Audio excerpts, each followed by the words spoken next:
aminareo any fahasoavana sy ny fiadanana avy amin'Andriamanitra ray sy Jesosy Kristy tompo.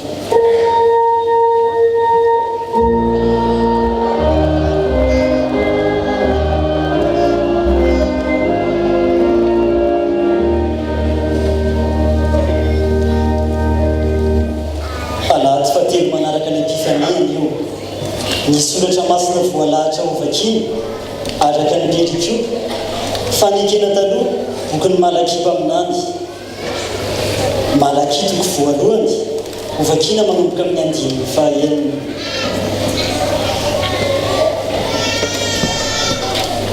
Ny zanaka manaja ny rainy ary ny mpanombo ny tompony. Koraharay aho aiza ary zay ajako ary raha tompo aho aiza zay tahotra hoy Jehova tompony maro aminareo ry mpisorona izay manamafy ny anarana nefa manao hoe amin'inona nanamavona ny anaranao? Amin'ny fitondrana hanina voaloto eo amin'ny altara nefa ianareo manao hoe amin'inona no andotoana ianao?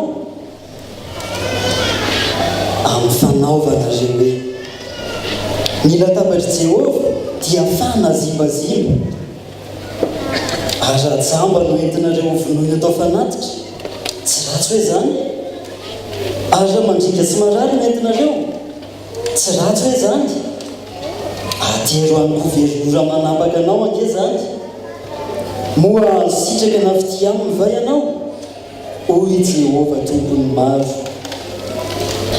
Ko masiny anareo andeha mifona amin'Andriamanitra andrany fo amintsika fanotananareo no nahatonga izany moa ankasitraka va izy noho ny aminareo hoy Jehova tompony maro.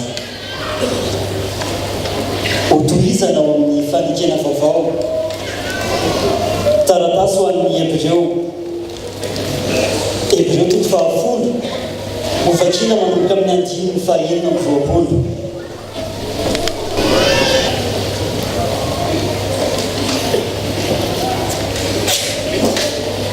Fa raha miny manotsika rehefa nahazo ny fahalalana tsara ny marina dia tsy misy fanatitra noho ny ota intsony fa fiandrasana mahatahotra amin'ny fitsarana ary fahatezerana mirehitra izay andany ny fahavalo rehetra kosa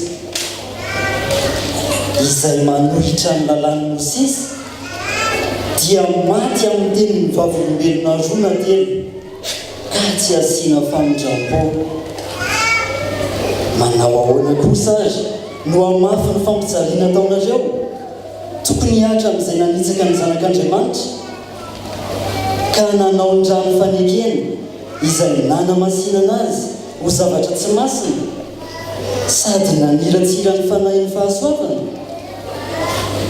Fa fantatsika izay nanao hoe hainy famalina izao no hamaly ary koa Jehova ny tsara ny olona zavatra mahatahotra ny ho azo ny tanan'Andriamanitra velona. Ho faranana ho filazantsaramasina araka ny Luka toko fahafito ambin'ny folo ho vakina manomboka amin'ny andiny faharaiky ambin'ny folo ary avy amin'izany no hanakinana ny toriteny.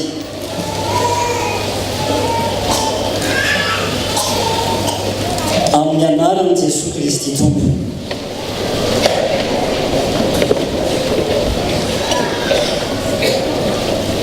Ary raha niakatra ho an'i Jerosalema Jesosy dia nandeha namaky any Samaria sy Galilea. Ary raha niditra tao amin'ny vohitra anankiray izy dia nisy boka folo lany faniana taminy izay nijanona teny lavitra eny ary izy ireo miantso mafy nanao hoe ry Jesosy tompo mamindrafo aminay.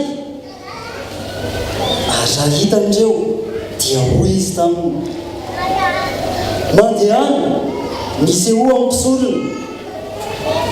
Ary rehefa lasa izy ireo dia nahadio teny am-pandehanana ary ny anankiray tamindreo raha nahita fa sitrana izy dia niveriny ka nankalazan'Andriamanitra tamin'ny feo mahery sady niankoroka tamin'ny tongotry Jesoa ka nisaotra azy ary Samartany ny lehilahy iny dia namaly Jesoa ka nanao hoe tsy efa voadio avokoa va izy volona fa aiza tsivy moa tsy nisy hita niverina nome voninahitra an'Andriamanitra afa-tsy ity olona hafa firenena ity ihany va ary hoy izy taminy mitsangana mandehana ny finoanao no efa nahavonjy anao masina ny teniny Tompo.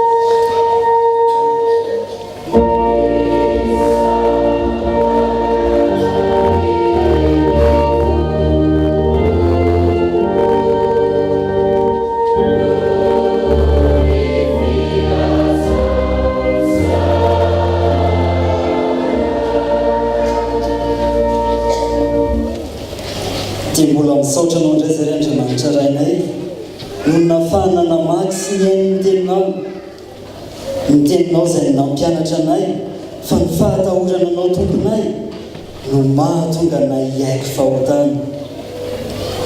Ho mangataka anao zay mba hamelonao ny fanahinao ho an'ny mpitondra ny hafatra sy ho anay vahoaka izay hiaino saindray izany amin'ny anaran'i Jesoa Kristy tomponay no anaovana izany vavaka izany. Amen.